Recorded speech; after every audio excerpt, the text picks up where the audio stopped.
Vamos a hablar sobre nuevas metodologías educativas.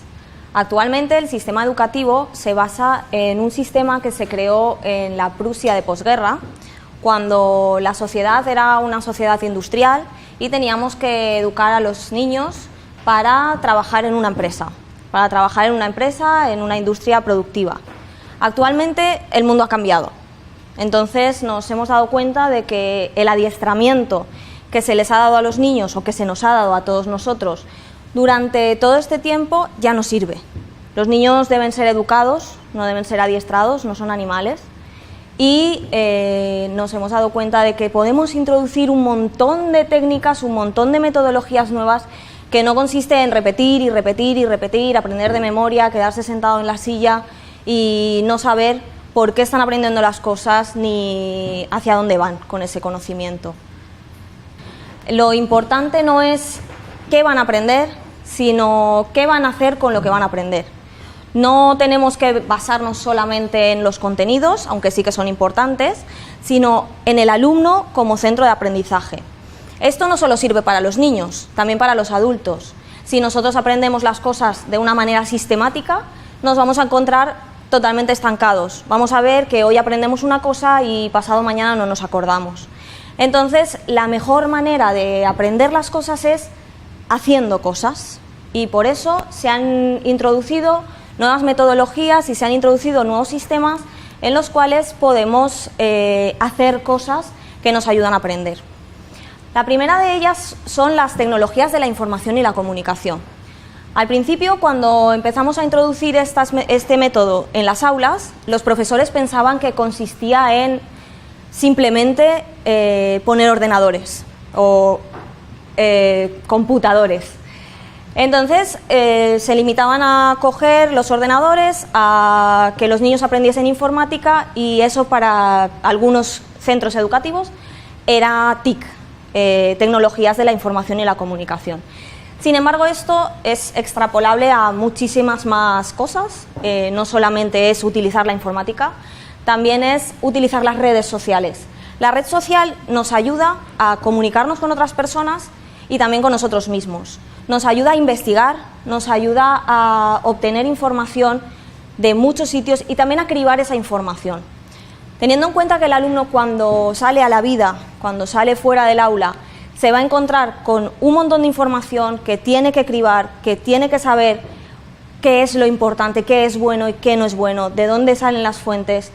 Eso lo empiezan a hacer desde pequeños. Las redes sociales más utilizadas en estas nuevas metodologías son Facebook, Twitter. En España hubo, por ejemplo, un colegio, un instituto, en el que los niños iban recitando pasajes del Quijote por Twitter. Solamente podían utilizar 140 caracteres. Eso les enseñó, aparte de que el Quijote es un libro que los españoles tenemos que leer por obligación, y es castellano antiguo y muchas veces se nos hace difícil, les enseñó a sintetizar. Ya no solo estaban aprendiendo lengua española, ya no solo estaban aprendiendo literatura, estaban aprendiendo y estaban desarrollando su inteligencia lógico-matemática. Tenían que sintetizar un párrafo del Quijote en 140 caracteres.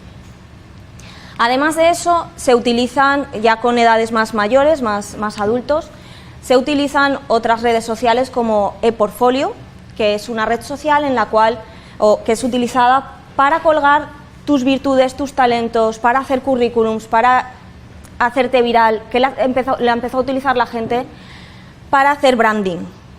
Pero ahora mismo en los colegios o en los institutos, sobre todo con adolescentes, se utiliza para mostrar tus talentos en cuanto a la asignatura que estás aprendiendo.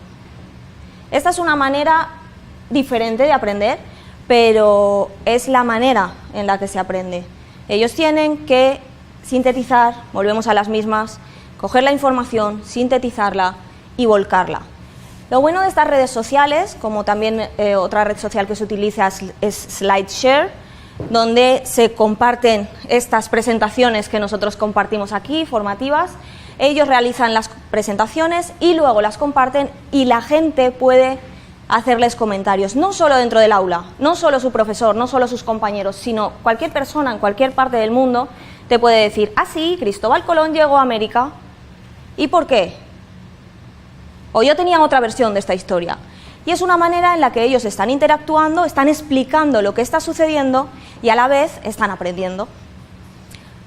También para los profesores, para los docentes, hay redes sociales. En este caso a mí me gusta mucho usar una que se llama Edmondo, donde se puede poner las asignaturas, donde se puede poner los trabajos, donde se puede recibir información de los alumnos, se puede interactuar con ellos y en caso de alumnos menores incluso se puede hacer tutorías con los padres. Es decir, se puede trabajar desde el aula o desde el despacho del profesor, se le puede reportar a los padres sin necesidad de buscar esa reunión, que los padres tienen que acudir físicamente al centro, y así también los papás y las mamás se vinculan con esa formación de sus hijos y con ese cambio de sistema. Porque realmente cuando cambiamos el sistema de los niños, muchas veces la resistencia es de sus padres y te preguntan y te dicen que por qué su hijo no está haciendo fichas en el colegio o no está aprendiendo las tablas de multiplicar de memoria. Otra técnica que utilizamos es el trabajo cooperativo o colaborativo, que no son lo mismo, pero son complementarios. El trabajo cooperativo es el cual está arreglado, es un trabajo en el que tiene unas pautas muy concretas. El colaborativo solo consiste en colaborar con los compañeros del aula. No solamente se trabaja cooperativo o colaborativo con los alumnos, sino que también lo tienen que trabajar los docentes dentro del claustro. Si nosotros trabajamos o hacemos que los alumnos trabajen de manera colaborativa dentro del aula, no podemos no darles ejemplo. Los niños aprenden viendo y si la profesora se muerde las uñas, al final todos los niños del aula se muerden las uñas. Y si los profesores no colaboran entre ellos, no cooperan entre ellos, al final, por mucho que les digas, te sientas con ese compañero y le vas a ayudar a hacer estas cosas, no lo vas a conseguir. Así que, bueno, básicamente lo que hacemos es, depende de qué tipo de trabajo utilicemos, cooperativo o colaborativo, pero en todos se sientan en grupo, colaboran en las actividades y sacamos lo mejor de cada alumno que va a liderar esa parte del trabajo con los demás. Esto se llama metáfora de la bastida y consiste en que el profesor solo pone el andamio, o andamiaje también. El profesor solamente pone un andamio y son los alumnos los que suben y bajan y construyen y destruyen y dicen este muro no me quedó bien, voy a sacar los ladrillos y voy a volver a poner otros ladrillos nuevos. Y se lo voy a preguntar a mi compañero X, porque él sabe mucho de ladrillos. Aquí lo que hacemos es establecer un rol de liderazgo y con ese rol de liderazgo cada uno se siente protagonista de ese rol, por lo tanto estamos fomentando la autoestima del alumno. Y a la vez el resto de compañeros están delegando esa responsabilidad en un igual, en un par. Es mucho más efectivo trabajar con el liderazgo de roles entre los alumnos de la misma edad y del mismo nivel educativo que venga un profesor y les diga lo que tienen que hacer, que es lo que han hecho toda la vida. ¿Y por qué? Porque soy el profesor y yo lo digo y yo lo mando. ¿En qué nos basamos cuando trabajamos trabajo cooperativo? ¿Cómo son los roles? ¿Cómo distribuimos esos roles? Básicamente, yo personalmente me gusta mucho trabajar con inteligencias múltiples. Howard Gardner desarrolló un sistema en el cual hablaba de 8 inteligencias primordiales. En el sistema educativo actual solamente se trabajan 2, la lógico-matemática y la verbal. Y hay otras muchas inteligencias, tenemos inteligencia musical, tenemos inteligencia kinestésico-corporal, tenemos otros muchos roles que podemos trabajar. A mí me gusta preguntar a los padres, ¿a ti qué te gustaría que tu hijo fuese? ¿Albert Einstein o Michael Jordan? Y muchas veces, la mayoría de las veces, te dicen que prefieren que su hijo sea Albert Einstein. Y eso a mí me da mucha pena, porque fue un desgraciado, fue una persona infeliz, pasó deprimido la mayor parte de su vida y Michael Jordan es un tío súper interesante, súper feliz, súper exitoso. Y a día de hoy todavía hay muchos padres que prefieren que sea un científico amargado delante de un matraz o de una mesa que no tiene habilidades sociales y que sufre bastantes trastornos psicológicos, pero es un científico. Entonces, por eso muchas veces no se desarrollan determinadas inteligencias. Cuando un niño dice yo lo que quiero es tocar un instrumento o yo lo que quiero es ser deportista, se le dice no, estudia medicina, no, estudia derecho. Y en este trabajo cooperativo lo que aprendemos es a estudiar medicina o a estudiar derecho desarrollando ese rol. Porque si yo soy musical, puedo estudiar medicina desarrollando mi rol musical, porque me puedo aprender las cosas cantando. Si mi compañero que tiene ese rol musical me enseña a aprender las cosas cantando, todo el grupo aprendemos las cosas cantando. Y si mi compañero que tiene el rol kinestésico corporal me enseña a aprender andando, porque andando se aprende y se aprende mucho, porque nuestro cerebro reacciona al movimiento. Y eso, pues, en el sistema educativo tradicional no se contempla. Si el niño se mueve en el aula, lo primero que hacemos es decirle, niño, siéntate. Y realmente lo que estamos haciendo con el movimiento es oxigenar el cerebro, y el cerebro oxigenado aprende mucho mejor.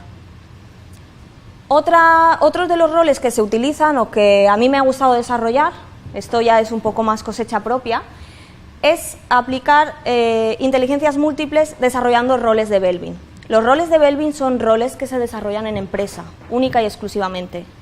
Pero si nosotros enseñamos a los niños desde chiquititos a desarrollar ese rol, cuando salgan a la vida real no van a tener ningún problema para desarrollarse en ese rol y en otros. Si tú en el trabajo colaborativo o cooperativo detectas cuál es el rol que tienen, detectas en qué son buenos y les enseñas encima a tener otros roles, cuando lleguen a la vida real van a poder desarrollar todo de una. Porque realmente no estamos educando a los niños para que se aprendan las tablas de multiplicar, los ríos de Europa, las montañas de Colombia. Eso no es educar, es adiestrar. Nosotros estamos educando a los niños para la vida, y la vida está más allá de la escuela.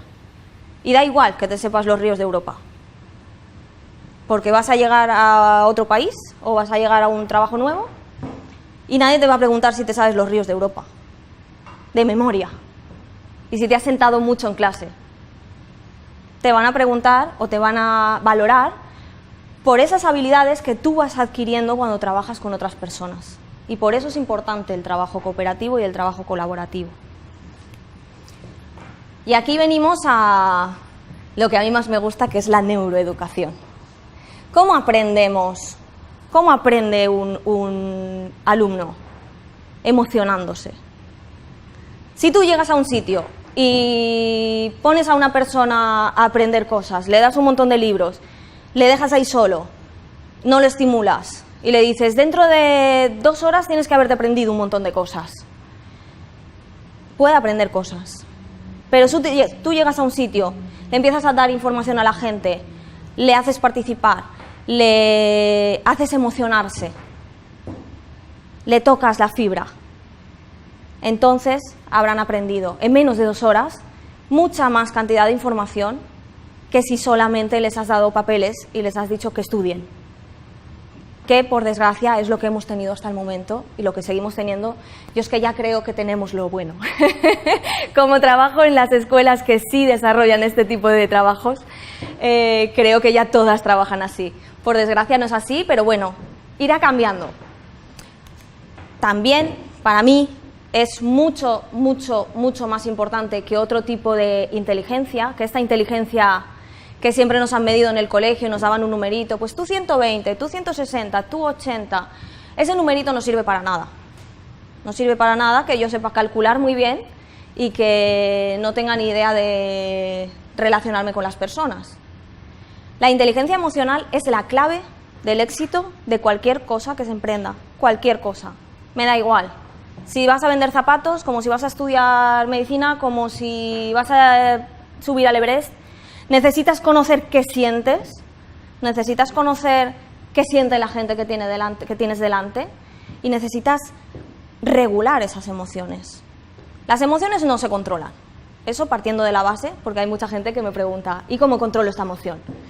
Esa emoción no la vas a controlar, pero sí la puedes regular, sí que te puedes hacer preguntas para poder regular una emoción que en este momento no es adaptativa. Las emociones se dividen entre adaptativas y desadaptativas. Las adaptativas son las que me sirven para el momento que estoy viviendo y las desadaptativas son las que no me sirven para el momento que estoy viviendo, independientemente de que sean positivas o negativas. Yo no creo en las emociones positivas o negativas. Si hoy se muere un familiar y yo me siento triste, es una emoción adaptativa, es adecuada al momento que estoy viviendo. Si no me siento triste, si me siento feliz, esa felicidad es desadaptativa. Esto hay que enseñárselo a los niños desde que son pequeños. A los adultos nos cuesta muchas veces identificar emociones porque nunca se nos ha explicado cómo se trabajan esas emociones o qué estoy sintiendo y por qué. Pero si un niño desde pequeño, desde los 2 años, está trabajando sus emociones, va a saber decir si está triste, si está feliz, si es adaptativo, si es desadaptativo y lo mejor de todo, ya no solo decirlo, va a poder trabajarlo, gestionarlo, hacerse preguntas, contestárselas. Y ya, si nos vamos a darle más vueltas todavía al rizo, va a poder entender la emoción del que tiene delante y va a poder ayudarle a gestionar esa emoción. Eso es el éxito de cualquier cosa que emprendamos. Me da igual lo que sea, me da igual lo que se quiera hacer. Conseguimos el éxito cuando entendemos qué siento yo y qué siente el otro. Si eso lo tengo claro y encima ayudo a otros a controlarlo y a gestionarlo más que a controlarlo, tengo el éxito asegurado en cualquier cosa que vaya a emprender. También quería hablaros del método Montessori. Yo estoy hablando de nuevas metodologías y aquí la señora María Montessori no es una niña, para nada. Hace muchos años esta señora se dedicó a investigar pedagógicamente el por qué y el cómo aprendían los niños.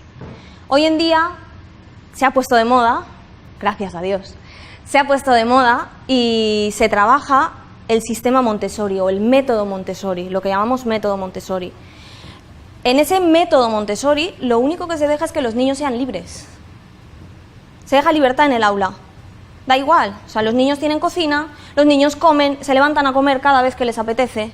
No tenemos la hora de comer, no tenemos la hora del recreo. Si al niño le apetece salir y darse una vuelta, pues sale y se da una vuelta. Y muchas veces cuentas esto y la gente dice, ¿y esos padres están locos? Y pagan un dineral, además, por las escuelas Montessori. Y bien pagado que está. Porque están haciendo hijos felices y están haciendo hijos independientes. Los niños Montessori con 2 años se ponen agua de una jarra de cristal.